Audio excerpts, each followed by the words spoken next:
Hello, everybody. Sorry, I'm laughing because Erin was just writing in the live stream chat that she loved the music, and this is exactly. I promised myself I wouldn't start that episode talking about the countdown music, and yet it's happening again. I always feel like I dancing. know. Actually, it's a good song. I just love the beat. I love the energy.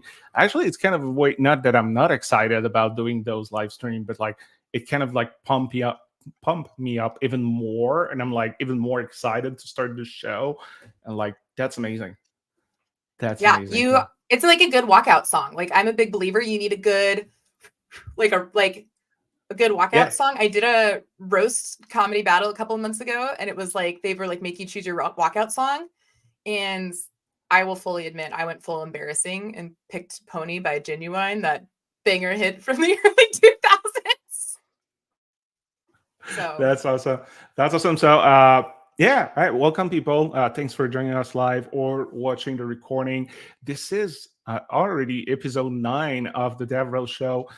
Still really happy to do that show every 2 weeks, and ever more happy to do the show because it's really all about the guests. Like I do nothing on that show. I'm just listening to people having a discussion. It's all about the guest. And I'm really happy to have Erin with me today. We've been friends for a while. We only met, I think, once or twice in life. yeah. But what's interesting is that I feel we have the same kind of personality. So I think it's why we like hit the ground running like really fast when we met. Like it was a good match. So Erin, who are you? Yeah, thanks so much for having me. And again, like I'm very fortunate that we crossed paths. I'm like trying to remember where exactly. I don't know if it was an API days thing or I think so. I think we met in person at API days, but we knew each other But I before then. really can't remember like how we got connected to some point. Probably I think Twitter, and Yeah, I don't know. I really maybe we're don't trying to figure it remember. out. But that's like, I mean, that's a sign of a good friendship when it doesn't matter where you're originally Yeah. connected from. And it's like you're actually like can go focus on the friendship and all that good stuff. But yeah, my name is Erin Mikail Staples. By day, I am a developer experience engineer at LaunchDarkly. Outside of that, I do a couple of other various shenanigans from events to comedy. I'm a stand-up comedian on the side, as well as random podcasting and writing. So yeah, That's awesome. that's I, me. I I want to come back on the comedy after, even if it's not DevRel related. I'm just curious. But let's start. Let's start with the DevRel stuff. What does that mean to be like a developer experience engineer? Yeah, I think in this phase of DevRel, there's dev advocacy, I've had a lot of weird titles in DevRel, and I say weird with love because I feel like I fell into DevRel not in taking a non-linear path. So I basically my first job, which was DevRel adjacent, I was a product manager at a small e-commerce startup, and what happened was it was kind of the stereotypical, like it was late 2019, and they were like, we need a head of community. We're running open source, and you seem to be running this like weird beta group on the side. Would you like to be our head of open source community, Erin? And I was like, great. And then immediately went to Google and went, what does open source community people do? So that was the start of my DevRel career formally. Informally, I have kind of been adjacent to it up until then and been very active in it. It's how I learned to code, was through open source. I don't have a formal background at all. I'm entirely self-taught. I was in I worked at an agency that was in the Netlify beta program on Slack when Netlify was first coming around. So I remember that. That was a very small world. So it kind of always been adjacent. But getting back to the original question here of like, what does DevRel mean? And like, what does developer experience do? My personal take on it is DevRel and developer relations and developer experience is all focused on facilitating the relationships between developers and the organization that you work with, whether that's done through a multitude of different ways. So if you're on the advocacy side, that could look more like outspoken talks or building those external relationships. In my role in developer experience right now, I'm focusing a lot on education. So a lot of tutorial writing, content writing, yes, giving talks, but like right now I'm really diving deep into building hands-on tutorials that I have a big rule. You should not build boring tutorials. If you don't want to do the dang thing and you don't want to make the dang thing, no one else wants to make the dang thing. So make it fun. And it's kind of what we're going to geek out on today. So yeah, I've taken that route. I've held a variety of titles since kind of moving into this DevRel space, whether it was community related, where I was more on the community side, doing the facilitation of events or managing forums and Discords, setting up ambassador programs. I've got to work with some really cool companies. I got to work as a contractor at Unsplash for a while and learned a ton about ambassador programs there. Like that's a lot of where my ambassador program knowledge came from. Worked at Orbit, which is a community company. They do a lot of, I don't know if they're sticking around, but they did a lot of community work. That I'm a big fan. I was originally hired to kind of bridge product and community. So doing a lot of like product community feedback, like what do people in the world say about us and how do we incorporate that into our product? And like really kind of joking about like, have you seen the show Mythic Quest? I did not. It's on Apple TV. It has the #1 clip that I send to everyone, and I can send this to you. I'll look it up real quick. But please do. The #1 clip on like everybody's like when my mom is like, "What do you do all day at work?" There's a clip, and they talk to Sue, the community manager, and she's talking about the players forum, and she's like, it's like a go to work day, like it's like a children grow up, be with someone at work day, and it's like a women in STEM day, and they're like, "We're gonna go talk to the community manager. She's always positive and has good things to say." And she's like, "Kids, do you know what it's like to be a community manager?" And she's like, "I'm kind of like your mom, the player's mom, the game player's mom," which was their game dev company. And she's like, because internally, everybody's like, "What does the community want?" And then externally, they're like, "No one hears us." And you're kind of just like, when you're really mad and you want to punch a pillow. She's like, "I'm the pillow that they punch on both sides." That is kind of true. And it's like, but it's that relationship. And sometimes that means taking a beating internally or externally, or really going to bat on either side and building those relationships and helping drive empathy on both sides, which I think is really important. So it is the job of like community manager, as you said, but also like developer relations, because like our job is like the title is advocate. So we advocate for developers internally, and we try also to advocate, let's be honest, we advocate for the company externally also for like the folks in the community. So yeah, I love that. And I love also that I would say your personality is a good fit for those kind of roles. Being a social person, kind of extrovert, which it's funny because I'm not as much as an extrovert as people think I am. No, like, yeah, I will turn it off. Like, I think before we met at API days, like if I go to a conference, I will eat lunch by myself. I will never eat lunch with people. Okay. Yeah, and I think it's scared. Like I met my coworkers at LaunchDarkly for the first time at reInvent, and reInvent, very overstimulating, very overwhelming.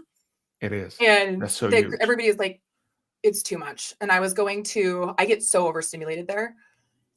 And they were like planning a group lunch, and they're like, "Erin, we didn't hear from you. Like, are you okay?" And I was like, I was sitting in the corner with my noise canceling headphones on, like reading a book by myself, like in quiet. Like I need that time to recharge very much. And so like when everybody's talking about going to the office, I'm like, "Oh, I can't. No. I need my home time to recharge and reprocess." And I can't do what I do best in the external world without having that time to recharge. So really more like an introvert. But I guess also it's probably my misconception of like the terms like extrovert and introvert, where we also think it's not just related about like the fact that like you can be like as you said, like you do stuff with people, but you need to recharge, which is like more like an introvert. But like for me, when I do things with people, this is where I get my energy. So that's it, or I used to. It's a little bit different, like getting a little bit older and doing DevRel for 10 years now. But like I think there's a bit difference, but like it's more like we often attach this to the personality too, which like next like it's why I thought you were an extrovert, because your personality is really flamboyant and like you take some space, in not a negative way. I take a lot of space too. When I'm in a place, I'm loud. I talk, people know I'm there. I have opinions on shit. I'm going to talk to people. I'm going to join folks. But very opinionated. I will never, probably too much. Like it's probably we're opinionated, and I'm okay with like strong opinions held loosely is a pretty strong thing I subscribe to. Yeah, you should have seen us.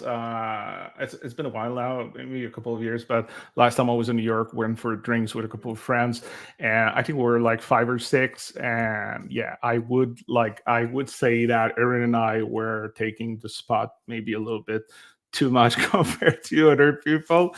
But it's the kind of vibe, and I always say if you don't like it, don't take it.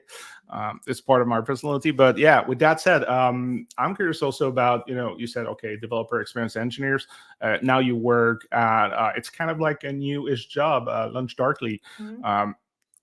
Who are they? What are they doing? Talk to me a little bit, like, be shameless about the company. I'm just curious if it can help people to know more about what they're doing. Please go ahead. Yeah, no, totally. Super happy to be there. I've been at LaunchDarkly for 3 months now. Prior to that, I was in open source machine learning. So really excited to kind of be, this is I will say one of the big pulls for me to joining LaunchDarkly was initially the team. Like, I know Brian Rinaldi very well and have known him for years. I knew a couple other members on the team. I actually asked my now manager and boss about career advice at PyCon. This year, I was like, hey, I'm kind of struggling. I don't know what to do in my career. I'm really at a crossroads. Can you help me out? And then fast forward, the company I was at had layoffs. Unfortunately, my position was terminated. And I spent 2 to 3 months, or like spent probably 2 months, 2.5 months figuring out what I wanted to do next. Like I think it came down to 2 offers on the table and was still interviewing at a couple of companies when I accepted the offer. And like for my career, I really wanted a couple of things. Like the reason I chose was, one, I wanted to really prove out my technical chops. I feel like I've been hired companies a lot of places. I have a journalism background, 2 degrees in journalism. So content is very easy for me. It is a strength of mine. Oh, I didn't know. But sometimes it means that if you're on a team and you're the one person who has a journalism background, you don't necessarily get to do the demos or continue to flesh out your technical skills, and you're stuck editing everybody else's content. And I'd kind of been stuck in that position before, and I wasn't really enjoying it or wasn't happy. And so I really wanted a place where I could grow technically. That was a huge goal of mine, was to really, I've worked across almost the entire tech stack in a multitude of languages. I probably feel most confident in Python, but really just wanted to gain confidence and experience really building from a technical perspective. So that was a huge, like, one, I wanted that. One, I wanted to try a different challenge from companies. So most of my career has been early stage. And LaunchDarkly is, I think, Series D company, so about 500 people big. And I have never done that in my career. I've always been on pretty small teams 1 or 2, and I was joining a team of 4 other developer advocate or developer adjacent folks, and have a pretty seasoned manager that, and the company does believe in DevRel. Like, it's a pretty consistent function that the company's had for a while. The developer relations team, like when I was talking in the interviewing process, is regarded very highly amongst the company. So like everybody was like, DevRel has really helped us with these things. They've helped us with events, and like it's held to a really high standard. And I even noticed that Cody D'Arklin's my manager, and one of the things I really vibed with him on is like that dedication and commitment of like, he's like, yes, developer relation has a pretty green field of what it can be and what it's defined to be and what it can do. And like, that means that your work can vary from day to day. But he's like, for me, what's important is doing quality work and committing to what you say you're going to do. And he's like, that's what I hold my team really accountable for. And I was like, I really like that, really appreciate that. And then I wanted to just have a manager that was like really interested in doing the management work. And like, again, smaller companies, it means that everybody's all hands on deck, but really wanted to kind of level up my development. And that's a gap I had in my career path, is like having someone who's really like committed to that development and growth. And so far we've been very happy, very successful. But yeah, the company itself is a feature management company. So from kind of feature flags to experimentation to analytics, kind of anything that you might see in that CI/CD process, turning things on, all without shipping and deployment, kind of helping it easier for developers to build new things and products they love. So I get to play all across the stack, which is very fun and a new challenge. It is. I've always called myself, I know sometimes it's used negatively, but like a jack of all trade, which I like obviously I have like some programming language where like I'm more proficient, but like I love to learn new technology. I love to play with a lot of technologies, and for me, it's kind of like interesting in the role when we have that opportunity, the opportunity to do that, and especially we're talking that like you wanted to like be a little more technical, like go a little more deeper. So it's also nice that like that company gave you that opportunity also to do that, because it's really like it's a hard time right now first to find a Mhm. job. I mean, like I didn't go through the process myself for the last year, but like right now I see people struggling and like looking for Mhm. job for months, and I see like I look at some job description, and right now because of the industry, they're not like most companies, they're not giving chances to people that want to improve a specific part of like of their like they have specific goals or they want to learn new stuff. Like they're looking for like senior people because like this is the only thing they can afford. So having a place where like, hey, they can, not that you're not senior, but like Hmm. in your specific area, giving you the chance to like grow in that specific area, I think it speaks volume about either the company or at least the team and the manager.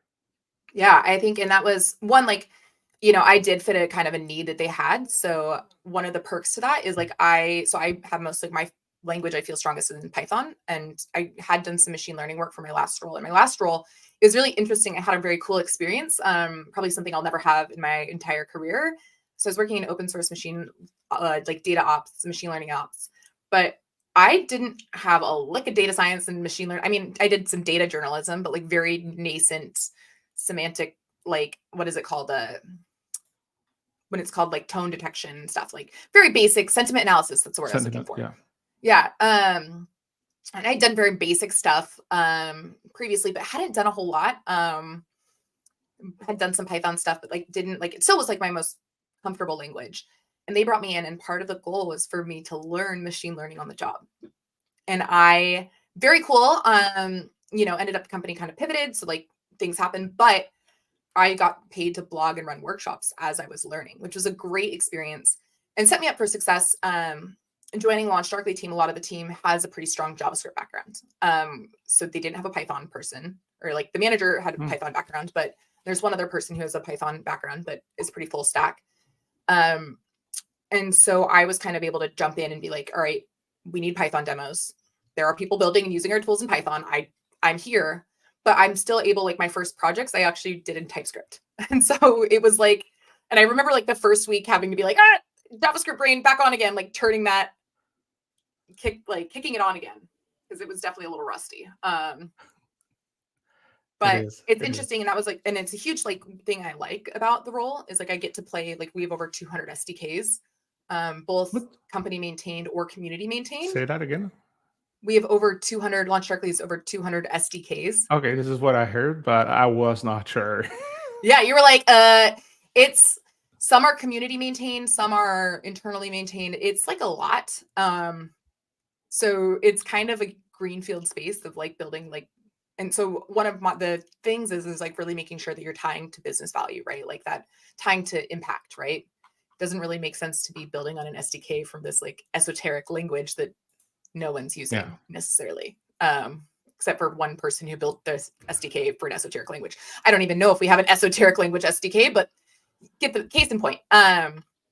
So that's one thing that's, making sure it's a different challenge that you see at an organization when, and the ability to like, it also requires a team member the team is very willing to jump from language to language to language, which is like, you have to just be willing to dabble and learn. And it's something I really enjoy. The team is very open about learning together, which I love. Oh, that's great. Like our internal team channel, even my manager posted a tweet about this a couple weeks ago, but he was like, we all kind of are geeking out on things. And there's a few of us who are like taking the React course together. So we're learning some of the latest React stuff together. And it's been very fun to have people to like learn together with, or continuously improving our skills. It is. It is because like that does not happen often, and it's just a Mm-mm. case of like either ego, like you don't want other people to know that you don't know something, or quite often, like, you work in a toxic environment of, like, if you show weaknesses or if you show that you don't know something that maybe you should know a little bit, like, that somewhere someone's going to notice that, and that's going to be trouble. So being in a place where they foster, like, the fact that, like, hey, you cannot know everything, and, like, you have time to learn, you need to learn, and it's okay to learn, and it's okay not to know everything. And especially, like, being able to do that as a team, or at least, like, within the team, or, like, having discussion about those things, it's also a really good green flag, or like, it's a healthy thing that, like, I wish all company would do and have. It's freaking important. Yeah. And I mean, we are hiring. So if there are roles that you see there, feel free to reach out. There's actually two roles, I believe, that are open that are adjacent to working with me. So I'm hoping someone really cool gets them. It's for senior technical curriculum developers. So if you have any curriculum development, it does work pretty adjacent to me. So I'm kind of hoping someone really rad fills those one in particular. But that was again a huge pull. Like, I guess one example I can directly give is working on a new demo kind of for our database migration tool, kind of like for people who want to move and just confirm, like, it's a feature flag that migrates between databases. Working on a new demo, and I was like, man, this is just not connecting. I'm building it on Streamlit. It's like, why is my database not connecting? Why is my data not displaying? Like, banging my head against the wall, like trying everything, going back to the docs, like just like feeling like an idiot. Cause I'm like, man, I used to do database stuff all the time. Like I'm like I'm like, okay, let's try Copilot. Okay, let's try SourceGraph. Like, let's try reading the docs. Let's try blowing the whole thing up and building it again. No, nothing was working. And eventually I send this like ping and I'm like, hey, can someone jump on with me and pair for like 15 minutes? I'm feeling really dumb right now because I've done this before. My API key was wrong. But it was very much like, and it was my manager who jumped on to pair with me. And he's like, you know what? We've all been there. We've all done it. We've all screwed up an API key. It's okay. You're good. He's like, everything else is like, I can see your pages of like commented out crap below this. And he's like, your code's good. You're technically correct. That's it. But you just had a typo in an API key. I used to, like, I used to really hate those problems when I started being a developer for the first couple of years, because I was like, fuck shit, I'm stupid. Like, that was a basic thing. But now I realize it's like, it's most of the issues that most of people are. And I'm just like, after that, I'm just like, fuck that. Like, I lost some time. That was stupid, but that's life, and that's being a developer, and that's creating stuff, and that's okay. And I just have a good laugh after. But, or like a face palm to it, like I'm using the face palm emoji so much. Yeah, no, I think, and it's just like a good like reality check of like, you did the hard part, like, right? Like, it was really cool to see, like, once I fixed it, like the hard part was done. Everything else was done. And it's just a good reminder that like sometimes you do get stuck in that loop, and that's okay. And I think I've always been like, I think that's a confidence thing that I'm getting over, is I've been very self-conscious because I am self-taught. And so sometimes I do things like that. It's the only way I know how to do it, just because that's what I know, right? Like, you see it done once, and I don't have experience. I've never been a full stack developer. I've never been a full-time engineer. And actually, going back to like that job search question, that was like one of the challenges I actually had this time around the job search, is applying for developer advocate roles. I actually was rejected from 2, didn't even make it to an interview round because I don't have an engineering degree. And they straight up said, we're looking for people who have it. And then they sent me one, I was very petty, and they sent me a technical exam, and I sent it back, and I was like, did it, like, and then like one of them I actually agreed with. I was like, actually, you're looking for someone who's very senior in TypeScript. I don't have that. I don't like, and like, if you're looking for someone who knows how to in-out improve documentation and whatnot, that logically makes sense. Like, I get it. I'm not senior in it. I can fumble my way through it. I can figure it out, but I'm not a senior TypeScript developer, and that's okay. Yeah, but the degree part is it's a pet peeve of mine. I don't have like a university degree. I went to a formal school, but like the thing is that it's kind of like a college that we have in Quebec that only exists in Quebec. So it's just 1 year of like software development. It's not an adult thing. It's really like it's an official degree that only exists in Quebec. So for the last couple of years, I've been working for company outside of Canada, outside of Quebec, like mostly US based company. And like it's not even seen. At some point I was supposed to move to the States, and TSA, because it was not in their database, was like, oh yeah, it's high school. I'm like, no, I went to like it's a professional degree where I learned software development for 1 year. And any cases, like at that time I had like, I don't know, 12 years of experience. So like, is my degrees really relevant? But like, it was one thing like many years ago when we didn't have boot camps, where it was like hard to learn about software development without physical books or going like having someone teaching you. But like now there is like so many resources out there. There's so many boot camps. There's like virtual schools. Like, who cares if you don't get like a formal diploma? Like, some of the best developers that I've seen, they were a self-learner. So for me, when there is a requirement, especially for a DevRel role, actually even for a developer engineer role, or I can talk about other roles, like if it really brings value to have like a degree. I know it brings some kind of values, but like if it's your only criteria and it's like a yes, no, you get a degree, you get the job, or there is a possibility you get a job. And like, if you don't have a degree, we don't even look at you. Like, you're disgusting. You don't have a degree. For me, that's a huge red flag. Or it just means that, sorry for HR people, or that like it's an HR person that do not know the role that much, that wrote it, and this is what they're used to do. I know a lot of great HR people, but I know a lot of like really bad ones. Or sometimes it's coming from the manager, and I'm like, yeah, I mean, that I will stop talking about that, because I can become maybe a little bit even angry when I talk about that, because for me that's the stupidest thing ever. It was so, and I remember walking away and feeling so bitter and so mad, and I was like, because it was a tool I'd used, so it was like, cool, it's a tool I've used, it was in a space that I'd previously worked in, and I was like, and they were like, you have to have an engineering degree or have worked as an engineer for 3 years, and I was like, but they wouldn't even take my interview, like wouldn't even make it to the interview process. And I asked, and I knew people internally, and they were like, it's an internal requirement. And they're like, even like the person that I knew internally was like, I'm trying to change it. We're not getting very many candidates. And I was like, you know what, that you're not going to get the candidates, because it's a silly, like, and it's not saying that you don't need technical. I do believe in take home test, but I also have like, I did my fair share of them, but I think there's also ways of doing it that are equitable to the individual as well. Like, talk me through a previous project that you've done, or can you show me how to use our tool? Like, go spin up our 101 demo. I don't expect you to be an expert at our tool, but go follow our docs for the 101 version, which should take you an hour. Yeah. Like, I'm sorry, as a developer experience person or dev advocate, there's 100 tools that I'm pretty sure we've all dorked around with for at least an hour in our free time because we wanted to. Like, that's a trait of like, I would expect like anybody in like a developer advocate, like, yes, I know that it can be exploitative, but if it's from the perspective of just go spin up our 101 level tutorial, tell me what you think, tell me areas for improvement, tell me how you would use this. I think that is a very fair requirement. Yeah, it is.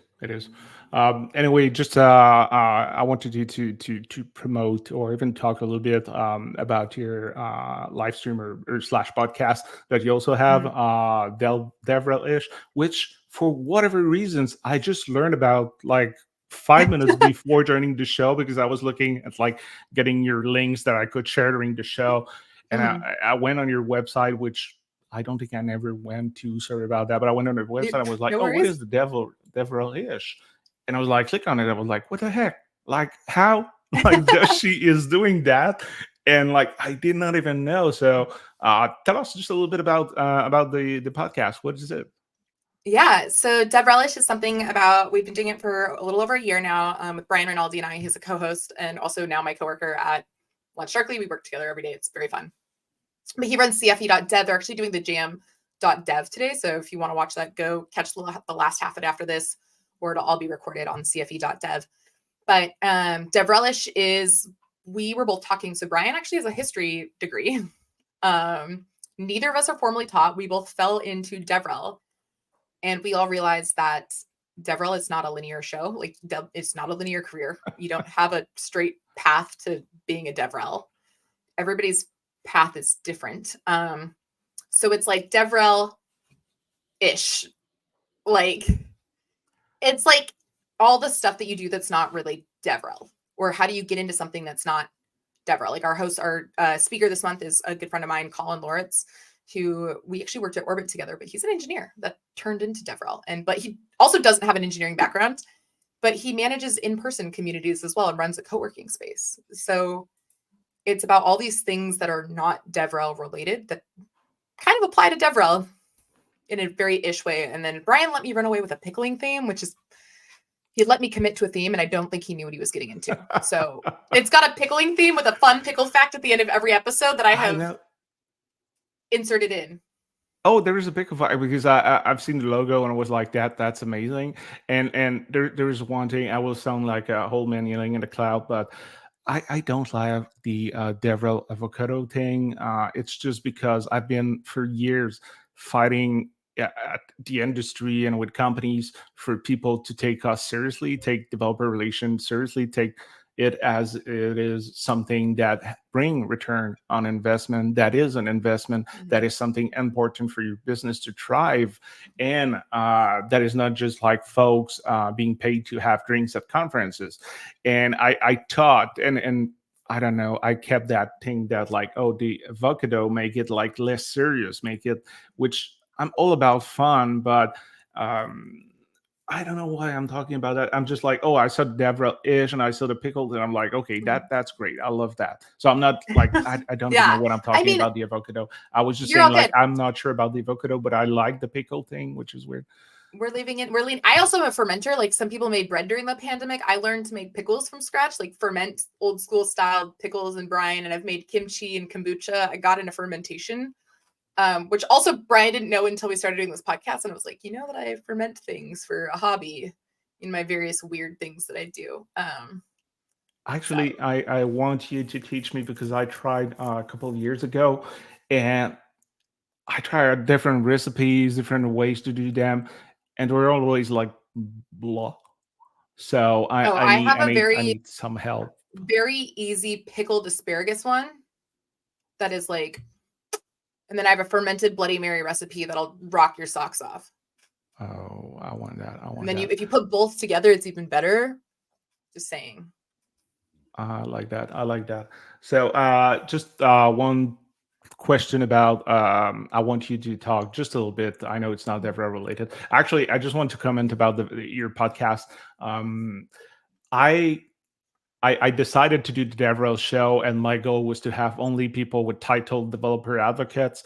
And right at the beginning, when I started to talk to people, I was like, that was a mistake, because like I want people that goes around developer relation, not just have like the developer advocate title, because there are so many interesting things to talk about than just like really specific DevRel as a developer advocate role. And even now, I'm like, I was talking with a friend of mine. He's not a developer advocate per se, and he is super interesting and is going to have a lot of great things to say. And like, he told me like, hey, I would like to be in the show. And I was like, yeah, that's amazing. And I thought about it. I'm like, damn, like this, like he's not in a specific DevRel role, but also there is a demo part that I decided to put in the show because I wanted also to have like a more technical part where people, developers, developer advocate, DevOps, GitOps people can learn about like technical stuff, not just like listening to two people talk about their life and their role and career, but also having something more technical. And I don't think that person would be able to like give that demo. And I was like, I still want that person in the show. And after that, I was like, fuck that. That's my show. That's going to be about whatever I want. Yeah, your show. You make the rules. You're the boss, CEO of DevRel show. Like, it's called the DevRel show. And when I saw the DevRelish, I was like outside of like the name about the jokes and the logo, I was like, yeah, I should have had like ish to the title of the show. It gave me liberty and freedom. Like I have the freedom to do whatever I want. Yeah, I was going to say, you have the freedom. You're CEO. It's your damn show. Do whatever you want. Exactly. But like for people seeing the show and the brand, like understanding it, like not all the show is going to be specific about DevRel. So just before we talk quickly about comedy, because after that, I would like us to go to the show part. Just have a message from Night Flight 89. Hey, Fred, loving the show as always. Peace from Romania. This is what I love about the internet. We have people from all over the world. Romania, I think actually it's probably a little bit late for Romania. Yeah, it is. It's a little later, but you know what? I went to Romania not last year, the year before. One of the best countries I've ever visited. I was there for 2.5 weeks. Loved Romania. Would go back in a heartbeat. I love Romania. I've been there a couple of times because when I was working at Fitbit, we had like one of our biggest office outside of the US was in Romania, and weirdly enough, that was cheaper to bring the US team to Romania than bring the Romanian team to the US to San Francisco, because the office was in San Francisco. So Romanian was like, oh, that sucks. Like, we would like to go to SF, but like every US or Canadian people were like, oh yeah, like we want to go to Romania. And like, it's just, as I said, it's just a great country, but people are so freaking nice. And this is what one of the things I love the most culture about and the Romania. history. Like, I'm a very, like, I came from journalism. You can't get the news side out of me. So like watching the whole like history of Romania and like Ceausescu was like so fascinating for me. Like, so fascinating. Like, I geeked out that. But I went to How to Web and I spoke at How to Web in which is in Bucharest. And then they took me out and they did like some of the bigger speakers. They took on a tour. So they invited me to Brasov and Braun and like took us all through everything, and then stayed for some extra time, and just was so fascinating. Also, yeah, awesome. And if you're ever on Twitch, like, I'm always happy. It's on at Erin Mikail on Twitch as well. So I do run a kind of infrequent, basically co-working. It's like me figuring out random techie things on a Twitch stream. So usually kind of a preview of what we'll go through today. But yeah. That's amazing. So there's the link to Erin's Twitch account, and 2 comments again from Nightfly. Wow, amazing, lovely to hear from Erin. This is why I had her on the show. I was happy when she, I think I asked you, you did not propose yourself. I just said like, hey, I want you to be on the show because I know that's going to be interesting. And you're friends too. So I love about the show that like I have people that I do not know about them at all, and it's just like, we'll see how it goes, but like, you're DevRel people, you should probably be able to like be entertaining and like have a nice discussion during the show, but also ping like some of the people that I know that would be nice guests, and I would just love to have them on the show, which was your case. And speaking on Night Flight 89, so I think I know you then. I still work at Fitbit, which is now Google. Always will come back here. I would love to. I need to find reasons to go to Romania. It's been a couple of years now. And on that note, another comment from someone online. Oh, Nigerian. Awesome. So Ona Sunday, I am loving the show already from Nigeria. He's Nigerian. So that's amazing. Welcome. If it's your first time, always having a great time. So with that said, what about comedy? Like, you are doing, like, I want to see you at one point, so I need to find a reason also to go to New York, which is really not that far away. Or maybe I'll just get picked up by a comedy festival in Quebec. Like, I'm not rolling that out. I will travel for comedy. So if you know anybody who's looking for comedy, we'll come. I stumbled into comedy 3.5 years ago on accident. I used to run a satire podcast during grad school for fun, and my downstairs neighbors in my building, very New York problems, are professional full-time comedians. And I wish I had very formal, like, I have always had this desire to be a comedian. No, I was drunk on my roof with them, with the true story. Like, one too many beers, and I'm the type of person who are like, you give me just enough, and I'm like, yeah, I could figure that out. And then I enrolled in a comedy stand-up class. And then once I'm in, I'm like, oh crap, I committed. I hate being bad at things. Hate being bad at things. Whatever I do, I don't like being bad at it. So I'm like, damn, I'm going to figure this out.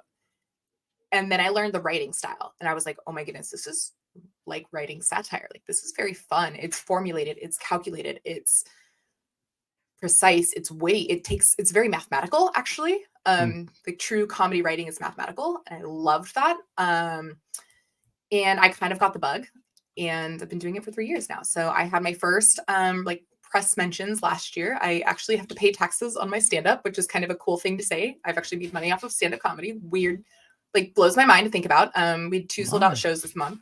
So I produce 3 shows in New York City a month. So if anybody's in New York City, if you go to the Erin.cool links, there's actually links to all of my upcoming shows there that you'll be able to find with discount codes to them if you're in New York City. If not, and you want to hit me up, you're always more than welcome. But we're starting to get, like, one of the weird things, got our first press mention about a year ago now. I started enjoying this AI comedy troupe. So this group of comedians I work with, some are in tech, some are full-time comedians, and some are some blend of in between. There's about 4 of us. We were like, everybody's like, AI is going to take our jobs. And we're like, bet. So it's like, we basically doubled down on it from comedy perspective. Awesome. And came up with this idea of the Comedy Bites, which is a AI versus humans roast battle. So we basically, it's a 90-minute variety show that we host in New York. We've also ran segments of it virtually as well. We've roasted Brian Rinaldi. And I use my engineering skills to like fine-tune ChatGPT to roast a human comedian from themselves, the perspective of their jokes. So it learns off their joke style. So fun. I would love to see that. We've got live skits. So the skits are half written by AI. So we'll have but all the images, the graphics, we've used models that are like, it actually, like, I taught a bunch of these folks that I do the comedy with. They're some of them have never wrote a line of code in their life. I've got them using Docker containers now. Okay. Like, I should get some credit for giving the Docker container teaching to people who are not Docker containering, but we have built an entire show from music to, we've got songs. We now have guest comedians that'll come and pitch things. So last show we had in January, we had one of my friends, Ian Lockwood, who came and did a show, who was actually in Variety magazine as the top funniest viral moments of the year. And he wrote a theme song called Orbo, which is it talks about like our obsession with digital assistants. So very campy, quirky, but outside of that, I do regular stand-up as well. So yeah, I produce 2 stand-up comedy shows, and a very quirky AI show, but it's been very fun. I definitely want to see that. I really want to see that. So yeah, that's amazing. Thanks for sharing. I really love to. I know that you were doing comedy, but like I had no idea about like the details. So yeah, really looking forward to. Hopefully, I have a reasons to go back to New York and attend your own show. And Todd, speaking of Todd, it's been forever. Hello, Todd. Thanks for joining. I don't remember the last time we met in person, but thanks for joining the show. And on that note, I think because we could talk probably for hours, we are too talkative person. It's a way of saying that. Let's move let's move to the demo part where you wanted to talk a little bit about like not doing boring tutorials, using like pop culture, open data sets, and making things educative and fun. So yeah, let's do that. And Todd, it was 2019 at UX Burlington. Yeah, it's been forever. And just before you move to the demo, let me just thank one more time our sponsor, which is my employer. Basically, they sponsored the show to let me do the show during my work time, which is super appreciated. So thanks again. It's KubeFirst. You can go check KubeFirst.io. We do GitOps Kubernetes development. It's a tool that will do magic for you. You can have a production ready cluster in minutes instead of like doing this in like weeks or even months. I should really hit you up for some more Kubernetes. If you ever want to come and just like join my weird co-working streams on like Kubernetes, because I feel like I've not used a lot of it and I'm chaos in it. Like, it is chaos. It is. I feel like I have built one Helm chart in my entire life. And it was like, I think I cried the entire time. I was like, I have no idea what I'm doing. Please work. Damn it, go. Like, it is chaos. This is also why I joined that company, because I feel like creating a cluster is easy. It's everything that comes after that is complicated, like everything you need to install and configure just to be able to deploy whatever you have to deploy.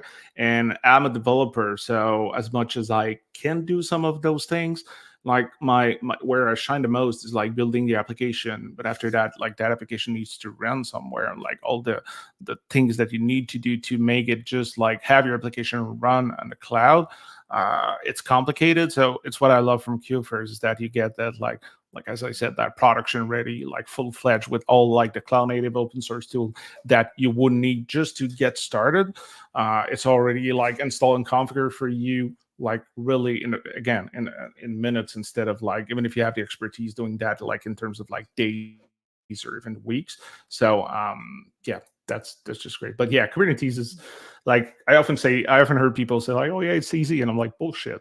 Like It's like when people are like, oh, just use Linux. I'm like, or yeah. oh, Vim is so great once you got it. I'm like, no thanks. Yeah, you need to anyway.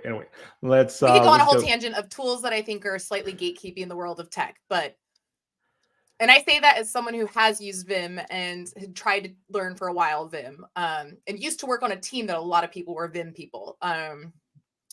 Never clicked in that brain. My brain rattled around up here a little bit.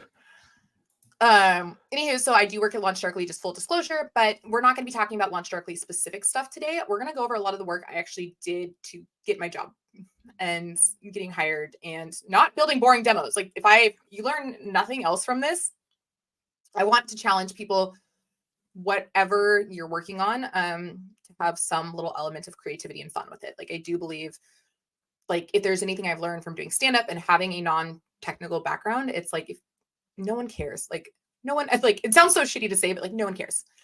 Like at the end of the day, your job as a DevRel or a dev advocate is to teach people a skill or teach them something new, or they're reaching out to you to like achieve a goal. Coming from the community world, I always use Pepto-Bismol as the example. And this is going to sound like a weird tangent. No one wants to talk to anybody if you need Pepto-Bismol. Like no one wants, you don't join a community about Pepto-Bismol people. Like you just want your problem solved, right? You're having some gastrointestinal distress, solve the problem. What if we started treating our online spaces more like Pepto-Bismol? They're pleasant and we can all joke about how that Pepto-Bismol pink is great. They have this fun, but at the end of the day, it needs to do a job. So if your content at the end of the day isn't doing job, you can still crack fun at it. You can still have a joke at it. Like love a good poop joke. But the job needs to be done. So that's my, for lack of a better term, shitty pun on developer relations and community building. So when I was looking for my next role, this is the thing I had started. I was like, crap. One of the headaches I ran into is I don't have an engineering degree. And like I mentioned, I don't have a technical background. I'm self-taught. I had companies that kind of gave me some shit about this. They were like, Erin, how do we know you can actually build? Or how do we know you can do something? Or how do you know that we can do it? And so I was like, you know what? I'm going to show you. And I also didn't want to, every like company, I feel like when they give a technical exam, they sometimes give you their own data. They're like, it's okay if you want to use this data, or so much of their own data is used. My last role again was in ML ops and data science. I'm doing some data stuff right now at LaunchDarkly, which is very fun. Like everybody has seen the Titanic demo. I've even used it to learn. It's fine. But let's be honest, there's more fun data sets than that. Like and there's more fun stories to tell. Like how can we make a tutorial a story? So my rabbit hole actually started with this data set right here. So I was looking to get into live streaming. I had never really done it. I was looking to find it. And I was like, I'm just going to build live on Twitch to teach myself coding, get confident talking through my coding skills. And I started with this, which I worked with Maddie Two Shoes on Twitch, who's like a fellow member of the Twitch team that I'm on. And I started with this very goofy Naked and Afraid TV show. If you've not seen the TV show Naked and Afraid, it is exactly what you sound like. It's a survival TV show. Very cheesy, very campy. We're gonna just pull this up real quick. Yeah, I looked at it when you talked to me about that, like doing a demo, and I was like, this is usually not my kind of show. Like I'm not really like an I'm a reality TV disgusting. Like I love reality TV for a terrible, it's a problem. So most of my stuff is like, I actually I've done a demo for my last, like I had a Beyonce demo, but it's, what do you do when you put two strangers, you make them get naked and you stick them in the wilderness together? And I had basically, the moral of the story is I was, the idea came from this. I was actually watching this TV show at night, trying to figure out something, working on my laptop, watching TV, kind of looking for jobs, starting to apply for jobs. And some guy in the Naked and Afraid subreddit started a database. And he was like, and it's an Excel spreadsheet. He's like, if anybody wants to contribute to the stats of Naked and Afraid, here you go. And I pinged him. I was like, hey, can I use this? And then I started maintaining it more. And I was like, maybe I'll start maintaining it. So I started maintaining it. I then put it, and I started using it at work because I was like, I'm not using the same data sets everybody else, and started cleaning up the database. So you can see I have just like, and it was a good practice skill set. So I like had to do work to clean the database, right? Mm-hmm. Like I had to see if I've got a CS1. But it's like, here's just the number of people that exist. Here are the people, the contestants there. Here is the episode. So like this data had the season ID, what number of the season it was, the air dates. You can get practice working with different data types, right? And it was just a way to start practicing. So then I would start doing queries like, you know, how do we start thinking, like they have this score they give in the show, a primitive survival rating. And there's it's on another drive, but like I started practicing, like, can I build a machine learning model that correlates some of this data? Can I start building it, putting it in a notebook? Can I start having fun with it? But this was step one, was like, how do I simply clean this data set? Because then it did twofold, and I built it in public. So I started doing this on Twitch, built it in public. 1, I got practice streaming. 2, I was getting practice code. And 3, I was just geeking out on my favorite TV show. So it didn't feel like work. Like, oh, do you want to know? Like I learned running this data set, about a third of people actually do not finish the challenge. Like they're like, can you make it to 90 days? No, a third of people don't make it to 90 days because they get medicaled out, usually for eating something poisonous or bad water. Interesting. But yeah, like, okay, interesting stat. You're like, why would people do this? So I was like, how do we start making this fun? And I was like, there's got to be more than just my goofy geeking out on a TV show. So then I started doing things like, I'm going to build a different type of, like, here's how to do like my notes of like how to do this. And this is something that we did on stream together. I started building vector databases from summaries.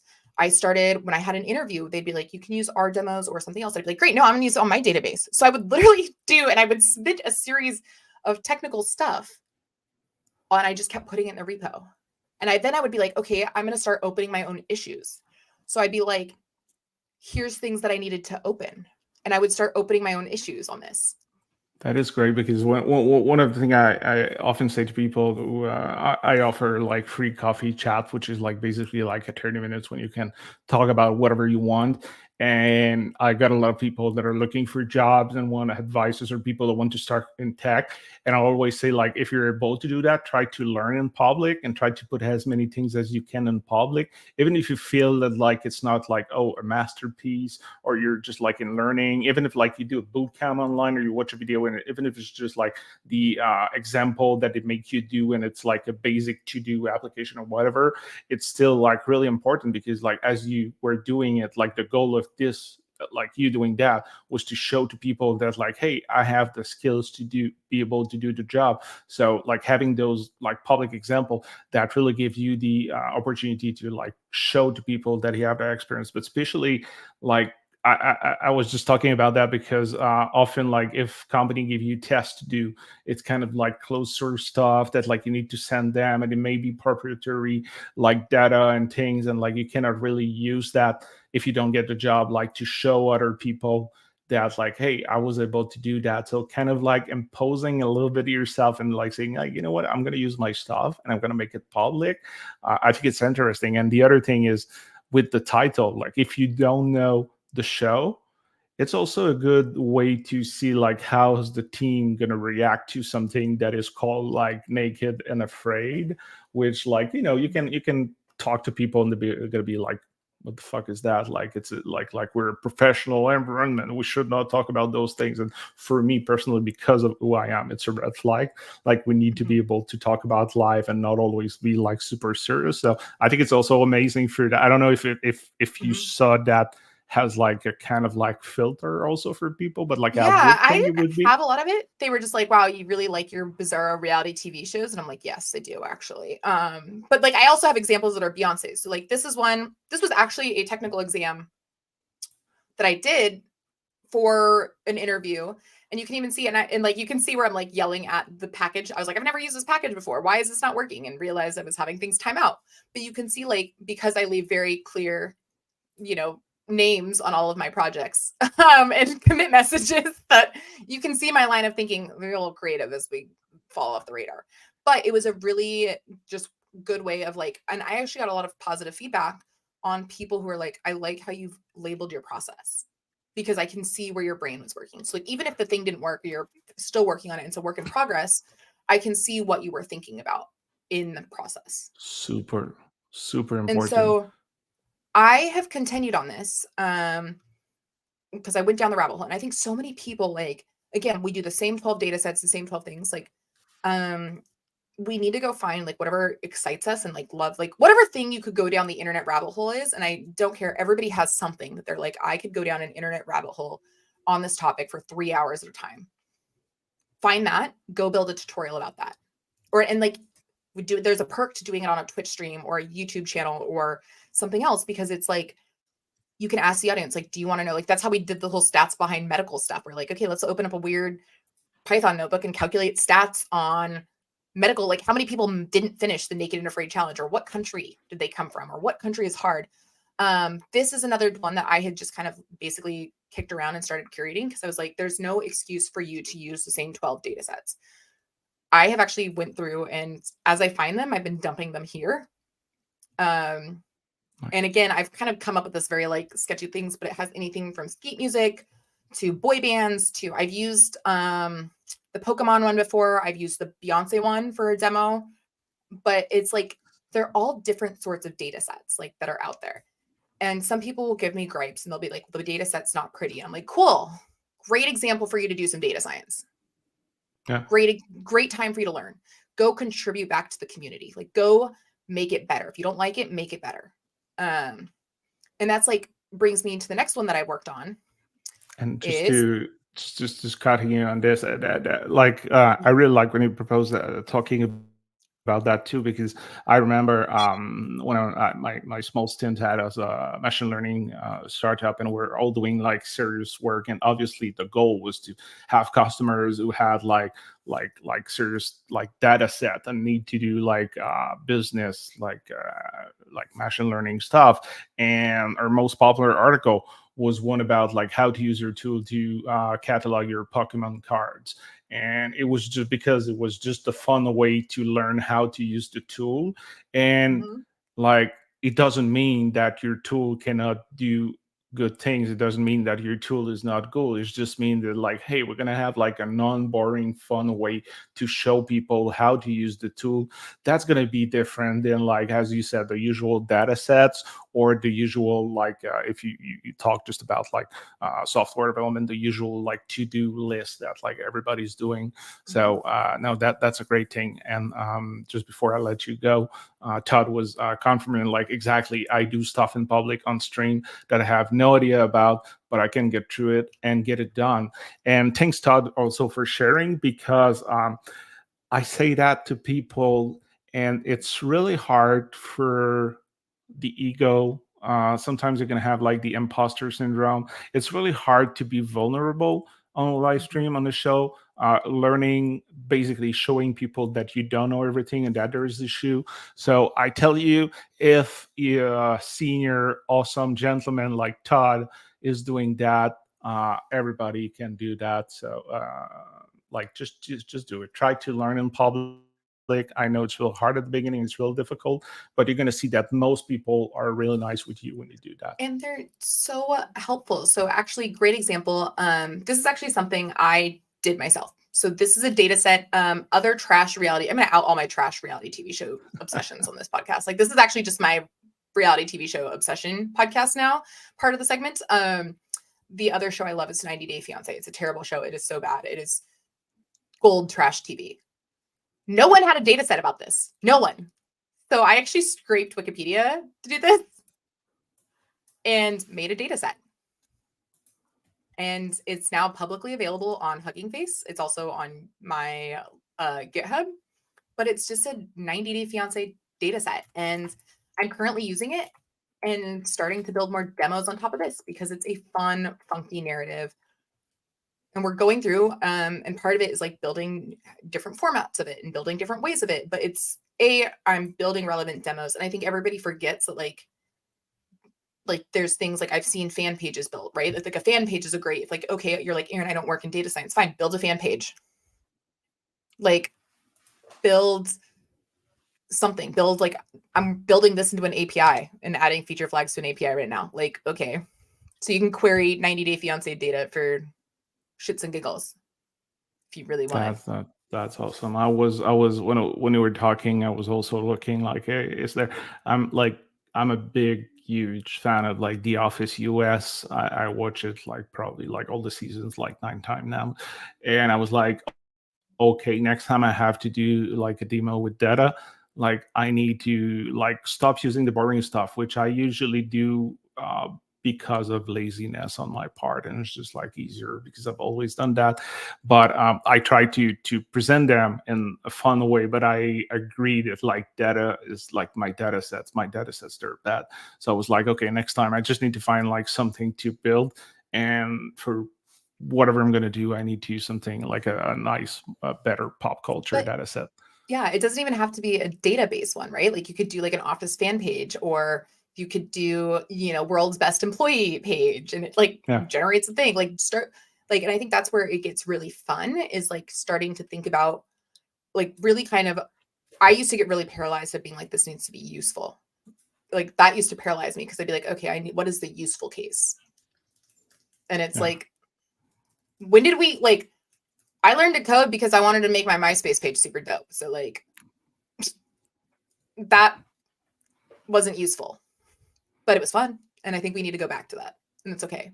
Transcriptions are another really great one. Like what can you do with a YouTube transcription? That's some fun information that's there. Yeah. Awesome. 2 comments from the community. So yeah, Todd, that's awesome. Building stuff should be fun. We all agree. And you know what? I agree with that, but like I don't really do it often. So I'm glad that I had you on the show to just put it in my face and say like, hey man, you're not really doing that. And yeah, so and also I need to show that comment. Love The Office. I know I'm a huge fan of The Office. So with that said, when I decided to do that show, I thought that like I should do episode around 30 minutes, and it never happened so far. And you know what? I do not care because I'm just having fun with people. And it seems like there are some people listening to that. So I guess it's not that bad. So on that note, thanks again for being in the show, Erin. That was a pleasure talking to you. It was a pleasure to like show you to the rest of the world, like people that may not know you. That was great. Erin is a great person, as you saw. Thanks for bringing a little more fun in our data sets and like tutorial and examples that we should all be doing, because learning about your product shouldn't be a boring things. Like you should make it fun and still educational. You can mix the two. So that's amazing. Of course. And if you want to ever watch, I usually try to build a lot of these fun ones on stream. So if anybody wants to come hang out, we're always building fun. You'll actually watch me build the weird data sets on stream or figure out things. And there's usually some swearing or what the hell is going on and why doesn't this work in the process, because development. Yep. I agree. So yeah, big up to Erin. I totally agree with that. Thank you. So, and thank you. Yeah, this was super fun as always. Always great to catch up with you. That was fun. And now I really need to go back to New York. It's been a while. So thanks again for being on the show. Thanks for taking the time. It was amazing. Thanks, people, for commenting. I always love, I love live stream when people don't comment, but I really enjoy it a little more when people are being active, asking questions, commenting on what do we say, because it's not like just 2 people talking. It's like everybody talking together. So I love that. Continue to do that. Really appreciate. And also, thanks for people who are going to watch the recording. We're not able to be live with us. I understand it's during the workday for most of you, but still, Hope you had fun as much as I had with Erin today, and see you in 2 weeks for the next episode. Yes, Have a thank good you one, all. everyone.